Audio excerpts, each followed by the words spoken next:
एक बड़ी खबर आ रही है इस वक्त की लखनऊ से, जहां पर मुख्तार अंसारी की पत्नी ने राष्ट्रपति को पत्र लिखा है। ये बड़ी खबर बता दें आपको, पति की सुरक्षा सुनिश्चित करने की गुहार लगाई है। और बता दें कि पंजाब से यूपी जब लाया जाएगा उस वक्त ये सुरक्षा की गुहार लगाई गई है। मोहाली कोर्ट में व्हील चेयर पर मुख्तार अंसारी की पेशी हुई और 12 अप्रैल को मामले की अगली सुनवाई होनी है। और उससे पहले आपको बता दें कि उनकी पत्नी ने सुरक्षा की गुहार लगाई है। हालांकि मुख्तार अंसारी पूरी तरह से पुलिस की देखरेख में आएंगे, कस्टडी में आएंगे, लेकिन उसके बाद भी पत्नी ने राष्ट्रपति को एक पत्र लिखा है और पति की सुरक्षा सुनिश्चित करने की गुहार लगाई है। ओम पांडे हमारे संवाददाता इस खबर पर फोन लाइन पर जुड़े। ओम पांडे, किस बात का डर सता रहा है मुख्तार अंसारी की पत्नी को, क्योंकि पुलिस सुरक्षा में वो पूरी तरह से आएंगे, उसके बावजूद भी पत्र राष्ट्रपति को लिखा गया है? आपको बता दो शंकर, जिस तरह से मुख्तार अंसारी बाहुबली है, ऐसा उत्तर प्रदेश के साथ साथ जो अन्य राज्य हैं उनमें भी पता है कि किस तरह से मुख्तार अंसारी पर केस दर्ज है। और उत्तर प्रदेश में ही नहीं, पंजाब में भी उनके खिलाफ केस दर्ज है रंगदारी, 10 करोड़ की रंगदारी को लेकर के। और उत्तर प्रदेश के जो मुख्यमंत्री हैं योगी आदित्यनाथ, साफ तौर से माफियाओं के खिलाफ पूरी तरह से उनका सख्त रवैया है। यही कारण है कि जब उनको रंगदारी के मामले पे पंजाब की रोपड़ जेल में मामले में वहां जेल भेजा गया था, उसके बाद लगातार वो 19 जनवरी से जनवरी 2019 से जहां वो रोपड़ जेल में बंद है, ऐसे में उनके जो ट्रांजैक्शन है उनको जो शिफ्ट करने की बात है उत्तर प्रदेश में, क्योंकि उत्तर प्रदेश में 14 ऐसे मामले हैं जिनकी सुनवाई होनी है। लगातार जो एमपी एमएलए कोर्ट है और अन्य कोर्ट हैं जिन पर उनके तमाम संगीन धाराओं में केस दर्ज हैं। ऐसे में सुनवाई को लेकर उत्तर प्रदेश की जो पुलिस व्यवस्था है उसके तहत उनको इस बात को रखा गया है कि आखिर ऐसे जो मामले हैं जिन पर संगीन आरोप लगे हुए हैं उन पर सुनवाई नहीं हो पा रही है, और यही कारण है कि उन्हें उत्तर प्रदेश में शिफ्ट किया जाए। लेकिन एक तरफ जहां जो मनसा है उत्तर प्रदेश की पुलिस की, उत्तर प्रदेश सरकार की, वो अपराधियों के खिलाफ सख्त है, पूरी तरह अपराधियों के खिलाफ सख्त कार्रवाई की जा रही है। तो कहीं न कहीं जो उनकी पत्नी है उन्होंने राष्ट्रपति को एक पत्र लिखा है, जिसके साफ तौर से उन्होंने कहा है, एक तरफ जहां उनका तबीयत का हवाला दिया है, दूसरी तरफ उन्होंने साफ तौर से कहा है कि उन्होंने चाहे कुंतु सिंह की बात कही जाए, इसके साथ साथ माफिया ब्रजेश सिंह की बात कही जाए, 2 ऐसे नाम है जिनका उन्होंने अपने पत्र में जो है जिक्र किया है। साफ तौर से उन्होंने कहा कहीं न कहीं ऐसे जो माफिया हैं वो कहीं न कहीं नुकसान पहुंचा सकते हैं मुख्तार अंसारी को, और शिफ्टिंग को लेकर के बात कही जाए तो कहीं न कहीं उस पर भी सवाल खड़े किए। तो ऐसे में जिस तरह से मुख्तार अंसारी की बात कही जाए, मुख्तार अंसारी को एक तरफ जहां उत्तर प्रदेश की सरकार, उत्तर प्रदेश की पुलिस जो है जिस तरह से उनको लखनऊ यूपी शिफ्ट करना चाहती है, दूसरी तरफ उनकी जो पत्नी है उन्होंने तमाम बातें राष्ट्रपति को तो एक पत्र जारी करते हुए लिखा है। उन्होंने साफ तौर से कहा है कि कहीं न कहीं उनकी जान को खतरा है। उसके साथ साथ मौजूदा समय पर कोरोना काल चल रहा है, और इसके साथ साथ उन्होंने उनकी जान माल को खतरा बताते हुए ये पत्र लिखा है और साफ तौर से गुहार लगाई है कि अभी जहां पर वो हैं वहां पर उन्हें रखा जाए और उन्हें उत्तर प्रदेश शिफ्ट न किया जाए। शंकर, लेकिन ओम पांडे, जाहिर है ये एक डर है, क्योंकि अपराधियों में इससे पहले शायद ही इतना डर हुआ करता था, और खुद मुख्तार अंसारी भी कई बार इस बात का जिक्र करते रहे हैं कि वो वहीं पर ठीक है। लेकिन आपने जो जिक्र किया कि 2 साल से जो रोपड़ जेल में बंद है मुख्तार अंसारी, यूपी पुलिस कई बार गई, तकरीबन मुझे लगता है कि 7 से 8 बार ऐसा वाकया रहा होगा 2 साल में, जब पुलिस को वापस लौटना पड़ा। लेकिन अब आज हमने देखा कि सुप्रीम कोर्ट के आदेश के बाद जब मोहाली कोर्ट में वो पेश होने के लिए आए थे, उसके बाद यूपी पुलिस भी शायद वहां गई थी और कुछ उम्मीद थी कि हैंडओवर किया जाएगा शायद यूपी पुलिस को, लेकिन वो भी नहीं हो पाया। देखिए शंकर, जिस तरह से 8 बार जो है उत्तर प्रदेश की पुलिस वापस आ चुकी है, आज 9वीं बार एक बार फिर वो जो है वहां पहुंची थी, पंजाब पहुंची है पुलिस, और साफ तौर से ये चाह रही थी, जिस तरह से माननीय न्यायालय ने इस बात का आदेश दिया है कि 2 सप्ताह में मुख्तार अंसारी को यूपी शिफ्ट किया जाए। एमपी एमएलए कोर्ट में जिस तरह से मामले की बात कही जाए तो प्रयागराज, बांदा या तमाम जो अन्य जेलें हैं, नैनी जेल, प्रयागराज, तो इन तमाम जेलों की बात कही जाए उन पर इस बात को रखा गया है कि आखिर सुनो किस जेल में उन्हें सुरक्षा व्यवस्था पुख्ता इंतजाम हो सकते हैं। जहां एक तरफ इस तरह से सुनवाई की बात कही जा रही है, उस तरफ आज जो है उत्तर प्रदेश की जो पुलिस है वो एक बार फिर यानी 9वीं बार जो है वो पंजाब पहुंची थी और ये चाह रही थी कि किस तरह से उनको यूपी शिफ्ट किया जाए। लेकिन जिस तरह से आज सुनवाई हुई, उसके बाद कोर्ट ने 12 अप्रैल की जो अगली सुनवाई है वो साफ तौर से डेट रखी है। उसके साथ साथ उन्होंने अभी इसकी सुनवाई के साथ साथ किसी जो अन्य यूपी जो भेजने की बात कही है उस पर कोई बात नहीं कही है। तो कहीं ना कहीं एक बार फिर जो है उत्तर प्रदेश की पुलिस को एक जो है कोर्ट से भी कोई ऐसा आदेश जारी नहीं मिला है। लेकिन एक तरफ से पंजाब पुलिस की बात कही जाए, पंजाब पुलिस ने साफ तौर से इस बात को कहा है कि जो माननीय न्यायालय, सर्वोच्च न्यायालय है, उसका जो पत्र है हमें प्राप्त होगा, उसके बाद हम इस पर विचार करेंगे और उन्हें जो है यूपी भेजने की। लेकिन जो प्रक्रिया है शंकर, सबसे महत्वपूर्ण बात ये होती है कि एक तरफ जहां सर्वोच्च न्यायालय में इसकी सुनवाई हो चुकी है, ऐसे में पंजाब पुलिस को जो एक प्रक्रिया के प्रावधान के तहत पंजाब की पुलिस जो है वो मुख्तार अंसारी को लेकर के यूपी भेजने की बात कही जाती है कि यूपी उनको पंजाब पुलिस को उनको भेजना चाहिए।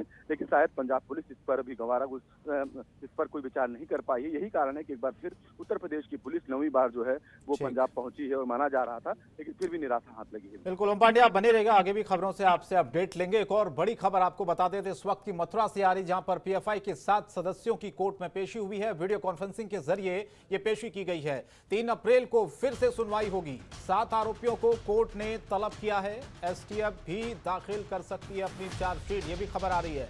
दरअसल दंगा भड़काने की साजिश का आरोप है और साथ ही साथ देशद्रोह के आरोपी हैं सभी 7 पीएफआई के सदस्य, और जांच एजेंसियों को विदेशी फंडिंग के सबूत भी मिले हैं इनके खिलाफ। ओम पांडे हमारे संवाददाता इस खबर पर फोन लाइन पर जुड़ रहे हैं ज्यादा जानकारी के लिए। ओम पांडे, जिस तरह से देशद्रोह के आरोप है 7 पीएफआई के जो सदस्य हैं, जांच एजेंसियों को विदेशी फंडिंग के सबूत मिले थे और जाहिर तौर पर अब पीएफआई के जो 7 सदस्य हैं उनकी कोर्ट में पेशी भी हुई थी। लेकिन सबसे बड़ा सवाल यह है कि जो नेक्सस चला आ रहा है ये टूटेगा कैसे?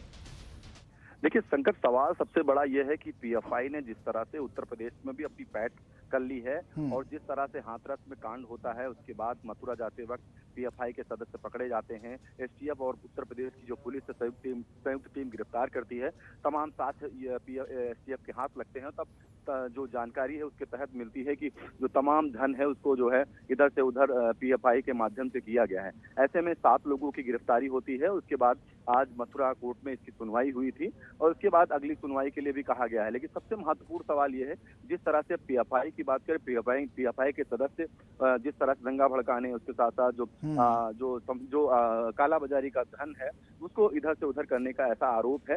और इसी मामले को लेकर के माना जाए तो पीएफआई की चीजें जो साक्ष्य तमाम हाथ लगे हैं एसटीएफ के, उसको लेकर के चार्जशीट जो है कोर्ट में एसटीएफ भी पेश कर सकती है, उन तमाम साक्ष्यों को कोर्ट के सामने रख सकती है। और माना जा रहा है जिस तरह से इन पीएफआई के सदस्यों पर आरोप है, ऐसे में इनको कड़ी सजा दिलाना एसटीएफ का भी एक बड़ी जिम्मेदारी है, उत्तर प्रदेश की बड़ी जिम्मेदारी है कि किस तरह से जो है ये लोगों ने हाथरस में पहुंचे थे, किस तरह से इन्होंने सोशल मीडिया और तमाम चीजों का हथियार बनाते हुए किस तरह से वहां पर चीजें की थी। इन तमाम चीजों को लेकर के जहां एसटीएफ अपनी जो चार्जशीट है वो कोर्ट के सामने रखेगी और अगली सुनवाई होनी है। ऐसे में माना जा रहा है कि कहीं ना कहीं जो ये आरोपी हैं, पीएफआई के 7 ऐसे आरोपी हैं, इनको कड़ी से कड़ी सजा मिल सके। और सबसे महत्वपूर्ण बात है, जिस तरह से अगर हम अतीकुर रहमान की बात करें या तमाम जो अन्य लोग हैं जिनको एसटीएफ के द्वारा गिरफ्तार किया गया, उनसे जब पूछताछ की गई थी तो तमाम ऐसी चीजें हैं संकट जो निकल के सामने आई थी। तो एक तरफ जहां कोर्ट इस मामले की सुनवाई कर रहा है, अगले इसकी सुनवाई होगी और एसटीएफ भी अपनी तमाम चार्जशीट के माध्यम से तमाम वो साक्ष्य रखी है, तो कहीं ना कहीं पीएफआई की जो तमाम चीजें हैं वो निकल के सामने आएंगी। और ऐसे में एसटीएफ और उत्तर प्रदेश की पुलिस इन ऐसी जो पीएफआई के सदस्य हैं उन पर कड़ी कार्रवाई कर सकती है। जी शंकर, चलिए बहुत बहुत शुक्रिया आपका ओम पांडे इस तमाम जानकारी के लिए।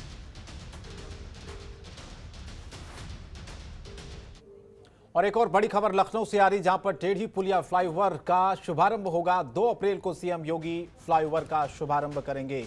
इसके अलावा रक्षा मंत्री राजनाथ सिंह और नितिन गडकरी भी इस मौके पर मौजूद रहेंगे और इससे फायदा ये होगा कि लोगों को पुरानी रिंग रोड पर जो जाम की समस्या लगातार होती थी उससे उनको निजात मिल पाएगी।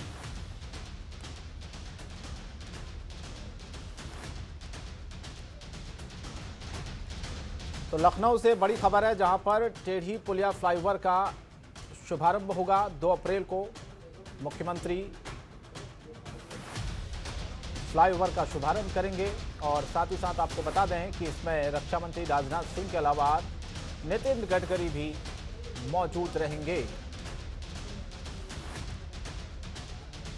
तो जाम की एक बहुत बड़ी समस्या थी, उसी से निजात अब जनता को मिल पाएगा और इसीलिए इसका शुभारंभ भी अब किया जा रहा है, क्योंकि जनता की लगातार ये परेशानियां होती रही थी कि जाम की समस्या बहुत ज़्यादा रहती है और अब कहीं ना कहीं इससे लोगों को एक बड़ी राहत मिलने जा रही है। आगे बढ़ते हैं खबर कन्नौज से, जहां पर सपा नेता का होटल गिराने पहुंची टीम के साथ नोकझोंक हुई है। समाजवादी के कार्यकर्ताओं की एसडीएम सदर से नोकझोंक हुई है और जेसीबी के आगे खड़े हो गए समाजवादी पार्टी के कार्यकर्ता और प्रशासन के खिलाफ नारेबाजी करने लगे। जो टीम वहां पर पहुंची हुई थी, समाजवादी पार्टी का आरोप है कि कोर्ट में यह मामला विचाराधीन है, बिना निर्णय गिराने की ही कार्रवाई क्यों हो रही है। तो बताएं आपको कि सराय मीरा के जीटी रोड पर सपा नेता का ये होटल है। उसी वक्त जब कार्रवाई करने के लिए प्रशासन वहां पर पहुंचा, समाजवादी पार्टी के कार्यकर्ताओं ने हंगामा किया, अधिकारियों के साथ नोकझोंक भी हो गई।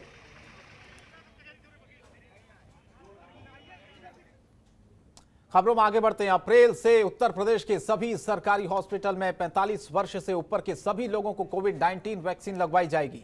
बुलंदशहर में भी स्वास्थ्य महकमे ने 45 साल से ऊपर के सभी आम लोगों को वैक्सीन लगाने की रणनीति तैयार कर ली है। सोमवार, गुरुवार और शनिवार को जहां 88 वैक्सीन सेंटर पर लगभग 12,000 लोगों को टीका लगाया जाएगा।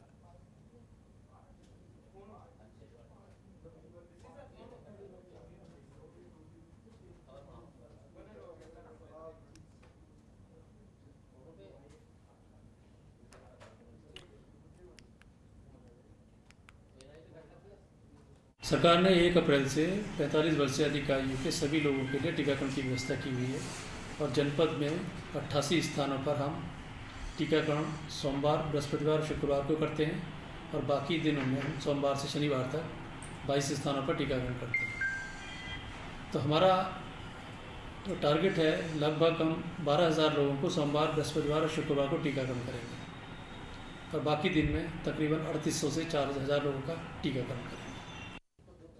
और एक बड़ी खबर प्रतापगढ़ से आ रही, जहां पर जहरीली शराब से मरने वालों की संख्या बढ़ी है। अभी तक 5 लोगों की मौत हुई है, 4 लोगों की हालत गंभीर है, 2 को लखनऊ के ट्रामा सेंटर में भर्ती कराया गया है।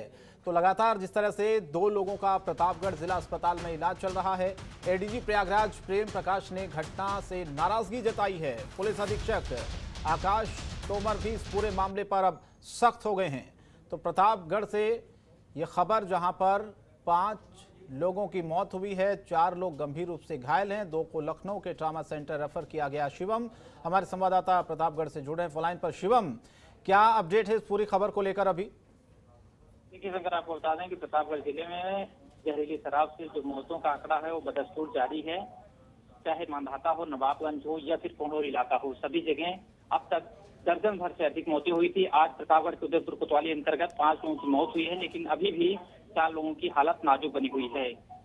हालत जिनकी बिगड़ी है उन्हें प्रतापगढ़ के जिला अस्पताल और लखनऊ में भर्ती कराया गया, जहां उनका उपचार चल रहा है। और घटना की जानकारी होने के बाद एडीजी प्रेम प्रकाश भी प्रतापगढ़ पहुंचे हैं और वह लगातार जहरीली और अवैध शराब बेचने वालों के खिलाफ कार्रवाई करने की बात कर रहे हैं। उन्होंने एसपी समेत तमाम पुलिसकर्मियों को निर्देशित किया है कि इलाके में जहां भी जहरीली शराब बिक्री हो रही है या फिर बनाई जा रही है, ऐसे लोगों के खिलाफ सख्त से सख्त कार्रवाई की जाए। जी, लेकिन शिवम, पुलिस हर बार ऐसा बयान देती है कोई भी घटना होती है। इससे पहले भी हमने देखा कि उत्तर प्रदेश के कई ऐसे जिले जहां पर जहरीली शराब पीने से कई लोगों को अपनी जान गंवानी पड़ी, कई लोगों ने अपनों को खो दिया, किसी ने अपने बेटे को खोया, किसी ने। तो लगातार ऐसी घटनाएं होती हैं तो अधिकारी उसके बाद बयानबाजी करते हैं, लेकिन सवाल ये उठता है कि कितनी जगह छापेमारी की गई, कितने अभियान अधिकारियों ने चलाए, ऐसी कौन सी जगह जहां पर जहरीली शराब बनाई जाती, उन जगहों को चिन्हित किया, और ऐसे लोग जो जहरीली शराब बनाते हैं, लोगों की जान के साथ खिलवाड़ करते हैं, ऐसे कितने लोगों पर कार्रवाई की है? निश्चित तौर पर जब जहरीली शराब या किसी भी कारणों से मौत होती है तो पुलिस का एक रटा रटाया बयान सामने आता है। इसी तरह से आज एडीजी भी रटा रटाया बयान दिए। उन्होंने कहा सख्त कार्रवाई की जाएगी, लेकिन कार्रवाई के नाम पर मात्र खाना पूर्ति होती है। बता दें कि प्रतापगढ़ जिले में जब नवाबगंज इलाके में 4 लोगों की शराब पीने से जहरीली मौत हुई थी, उसके बाद एडीजी प्रेम प्रकाश घटनास्थल पर पहुंचे थे और ताबड़तोड़ छापेमारी की गई थी, लेकिन वहां जो खाना पूर्ति ही दिखी, कोई ठोस कार्रवाई नहीं हुई, जिससे शराब माफियाओं के हौसले बुलंद हैं। खास बात यह है कि जो शराब के ठेके हैं, जो सरकारी ठेके हैं, वहां पर भी जहरीली और अवैध शराब का काला कारोबार कई वर्षों से चला आ रहा है।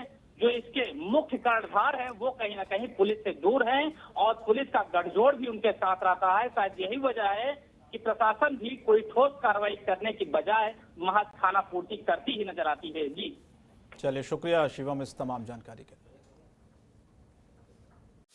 खबरों के निष्पक्ष विश्लेषण के लिए सब्सक्राइब करें Jantantra TV and press the bell icon. Never miss any update.